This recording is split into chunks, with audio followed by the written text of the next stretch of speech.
মানুষকে ধর্মের আফিম খাইয়ে, আবার বলছি মানুষকে ধর্মের আফিম খাইয়ে কতদিন ভুলিয়ে রাখবেন? তন্ময়দার কথা শুনতে শুনতে সত্যি মনে হচ্ছিল যে এ রাজ্য কি তবে অন্ধকার থেকে আরো গাঢ় অন্ধকারের দিকে এগোচ্ছে। একই কথা বলছো সুমনদা, তুমি না বলো যে এবিপি আনন্দ এগিয়েও থাকে আর এগিয়েও রাখে। এবিপি আনন্দ এগিয়ে থাকে, এগিয়ে রাখে।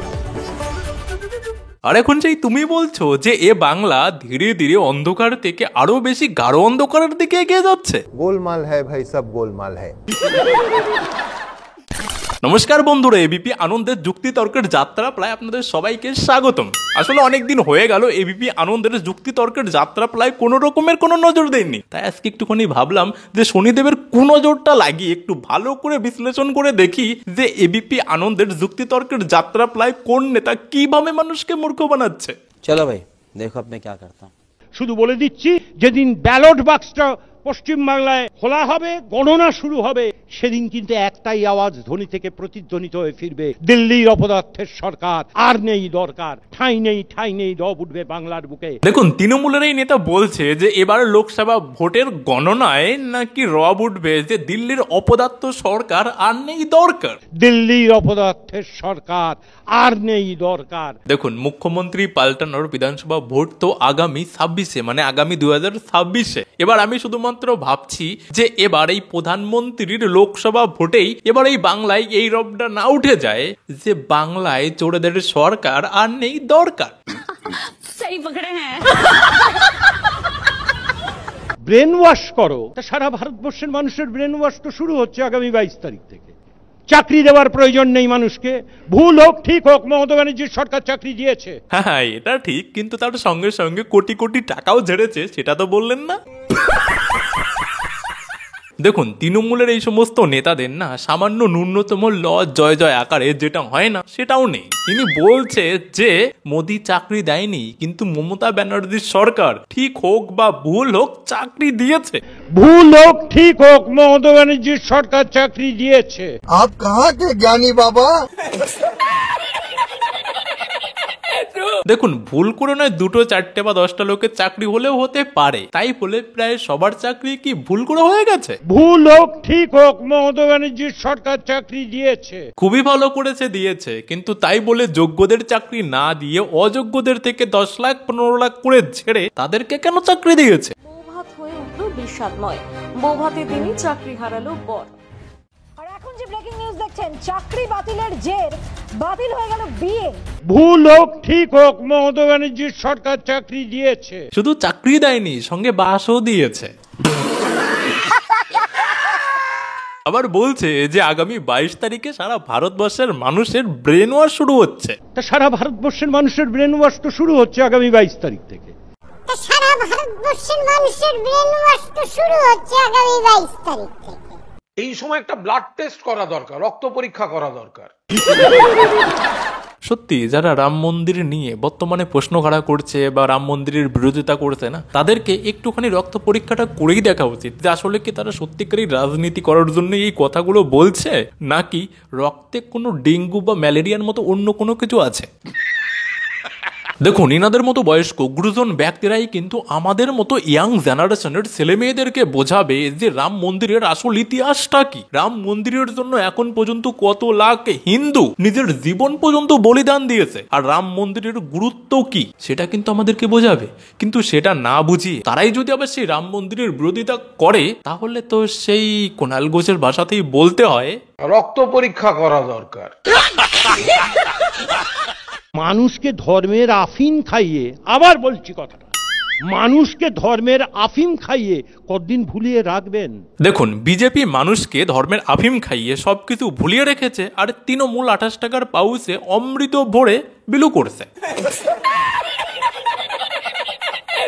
দেখুন, 500 বছর আগে মুসলিমদের চিনে নেওয়া হিন্দুদের মন্দির যখন বিজেপি ফিরিয়ে আনে, তখন সেটা ধর্মের আফিম হয়ে যায়। যে ধর্ম তো আফিম, যে ধর্ম তো আফিম। আর মেদিনীপুরের তৃণমূলের নেতারা রাম মন্দির বানিয়ে সেখানে পুজো করলেই সেটা ধর্ম হয়ে যায়।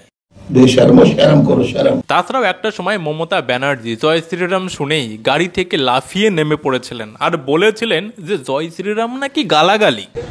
দিদি গাড়িতে হামলা চালিয়েছে দিদি।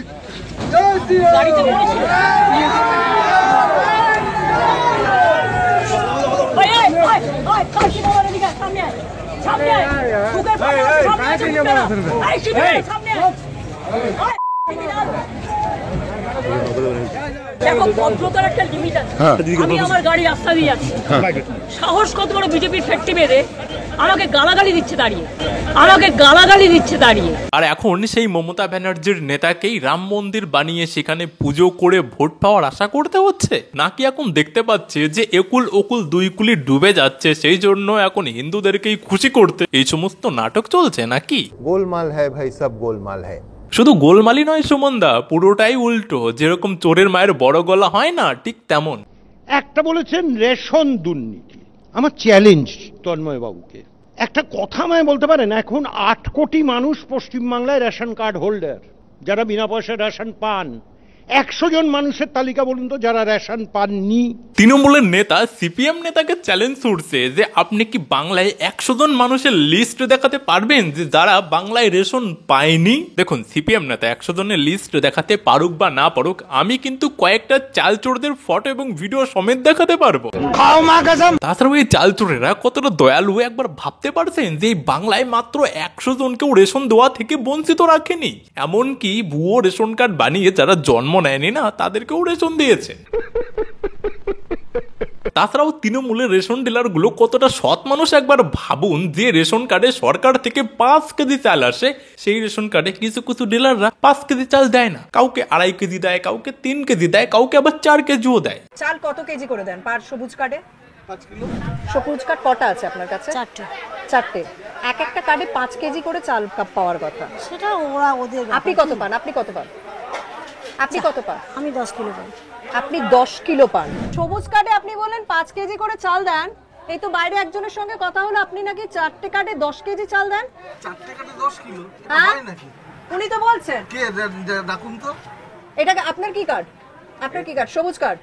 চাল পান তো? 4 কিলো করে। 4 কিলো চাল পান। দুটো কার্ডে 4 কিলো পান। 8 কিলো। দুটো কার্ডে 8 কিলো, মানে এখানেও 2 কেজি কম দেখছি তো দাদা। টিএমসিটা সব চোর হোক জাত ভালো। তাছাড়াও এই চোর রেশন ডিলার গুলো মানুষকে চাল কম দেয় কেন জানেন? এটা হচ্ছে রেশন ডিলারদের মানুষের প্রতি ভালোবাসা। অ্যাকচুয়ালি ব্যাপারটা ঠিকঠাক বুঝতে পারেননি না। অ্যাকচুয়ালি দেখুন, একটা মানুষের 5 কেজি চাল নিয়ে যেতে যতটা কষ্ট হবে, 4 কেজি নিয়ে যেতে কিন্তু তার একটু কম কষ্ট হবে। এই জন্য রেশন ডিলাররা কি করে, মানুষকে 5 কেজির বদলে কাউকে 2.5 কেজি ধরিয়ে দেয়, বা 2 কেজি, 3 কেজি, 4 কেজিও ধরিয়ে দেয়, যাতে তার একটু নিয়ে যেতে খুব একটা বেশি কষ্ট না হয়। তাছাড়াও তৃণমূলের এই নেতা যে রেশন নিয়ে একে ওকে চ্যালেঞ্জ ছুড়ে দিচ্ছে না, সেই নেতাকে আমি একটু ওনার দলেরই নেতার মুখ থেকে মনে করিয়ে দেই যে এই রেশন কোথা থেকে আসে। কেন্দ্রীয় সরকার ফ্রি রেশন বন্ধ করে দেয়, তাহলে সত্যি গরিব মানুষ অসুবিধায় পড়ে। কেন্দ্র যদি ফ্রি রেশন বন্ধ করে দেয়, রাজ্যগুলো সমস্যায় পড়ে যাবে সেই ভর্তুকিটার দিক থেকে। তো লোকে বলে না যে অন্যের কাছ থেকে নিয়ে নিজেদের নাম করে চালানো, সেটা তো সবাই পারে, সেটা নিয়ে লাফালাফি সবাই করতে পারে। এই যদি পুরোটাই নিজেদের সরকার থেকে দিতে হতো না, তাহলে আর মুখ দিয়ে চ্যালেঞ্জ বের হতো না। কালীঘাটের পাপুসকে তো আশা করি আপনারা ভুলে যাননি না, গত ভিডিওতেই তাকে নিয়ে কথা বলেছিলাম। তো সেই কালীঘাটের পাপুস আবার এই এবিপি আনন্দের যুক্তি তর্কতে দাঁড়িয়ে এই যুক্তি তর্কতেই একটা নতুন তথ্য দিয়েছে তৃণমূলেরই ব্যাপারে। তো সেটা একবার একটুখানি শুনুন। দিলীপদা কতগুলো কথা বলেছেন, তার মধ্যে শুরুতেই দিলীপদা যে কথাগুলো বলেছেন, একটা হচ্ছে যে বিভিন্ন বিরোধী রাজনৈতিক দল তারা মাগুর মাছের ব্যবসায়ীকে কোটিপতি বানিয়ে দিচ্ছে, মুড়ি ভাজতো তাকে কোটিপতি বানিয়ে দিচ্ছে, ঘটি গরম বিক্রি করতো তাকে কোটিপতি বানিয়ে দিচ্ছে। এটা দিলীপদার বক্তব্য।